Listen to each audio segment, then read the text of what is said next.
జోష్నానైతే ఇంకా సుమిత్ర కొట్టిన తర్వాత, "నీకెన్నిసార్లు చెప్పినా నీకు బుద్ధి రాదా? అయినా కార్తీక్, దీప పెళ్లి చేసుకున్నారు. వాళ్ళ జీవితంలోకి నువ్వు వెళ్ళకూడదని చెప్పని అంటున్నాను కదా! నువ్వు ఇలాగే గాని చేశావు అంటే జోష్న నేనే నిన్ను ఇంట్లో నుంచి పంపించేస్తాను" అన్నట్టుగా ఇంక సుమిత్ర జోష్నకి గట్టి వార్నింగే ఇస్తుంది. ఇంకా అందరూ అయితే ఇంక దశరథ శివనారాయణ అయితే, "నువ్వు నీ మరదల్ని మార్చుకునే ప్రయత్నంలో ఉన్నావా? అంటే నీ మీద నాకు నమ్మకం ఉంది కార్తీక్" అని చెప్పని శివనారాయణ కూడా అంటాడు. జోష్నను కూడా ఒక ఇంటి దాన్ని చేశాము అంటే ఈ ఆలోచనలన్నీ రావు కదా తాతయ్య అని చెప్పనని ఇంకా కార్తీక్ అనేసి తన కారు కడుక్కుంటూ ఉంటాడు.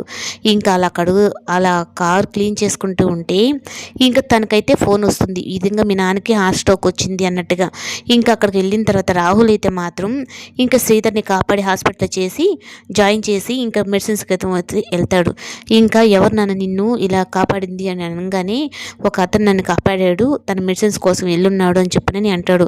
ఇంకా తన కోసం వెళ్తూ ఉంటే ఇంకా రాహులే తనకి అడ్డంగా వచ్చి ఉండేటప్పటికి ఇంకా తన దగ్గర ఉన్న పేషెంట్ నేమ్ అయితే శ్రీధర్ అని చెప్పి నేను ఉండేటప్పటికి, నువ్వేనా మా నాన్నని కాపాడిందంటే, "అవును బ్రో, నేనే కాపాడాను. తనకి హార్ట్ స్ట్రోక్ వచ్చింది, కానీ అది మళ్ళీ ఇంకా రిపీట్ అయిందంటే తను మీకు దక్కడం" అని చెప్పని నేను అనేటప్పటికీ ఇంకా కార్తిక్ అయితే ఇంకా తనని, "చాలా థ్యాంక్స్ అండి మా నాన్నని కాపాడినందుకు" అని చెప్పనని అంటాడు.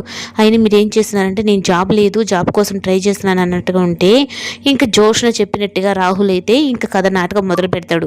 శ్రీధర్కి హార్ట్ స్ట్రోక్ వచ్చినట్టు తనని తీసుకెళ్లి హాస్పిటల్ జాయిన్ చేసి ఇంకా కార్తీక్ దగ్గర మంచి పేరు సంపాదించుకున్నట్టు ఇదంతా నాటకం ఆడతాడు. కానీ జోష్నకు తెలియని విషయం ఏంటి అంటే, రాహుల్ కార్తీక్ ఫ్రెండేనన్న విషయం జోష్నకు తెలియకుండా రాహుల్ చేత ఈ నాటకం ఆడిస్తుంది. ఇంకా రాహుల్కి జోష్నకి పెళ్లి చేయాలన్నది కార్తీక్ ప్లాను. తనకు తెలిసిన ఆ పెళ్లి కొడుకును వేరేగా తీసుకొని వచ్చి తనతో నాటకం మొదలు పెట్టించింది కూడా కార్తీకేనన్న విషయం అయితే తెలియక జోష్న అయితే రాహుల్ని నమ్మి, "మన ఇద్దరం అగ్రిమెంట్ పెళ్లి అన్నట్టుగా చేసుకుందామని" అంటుంది.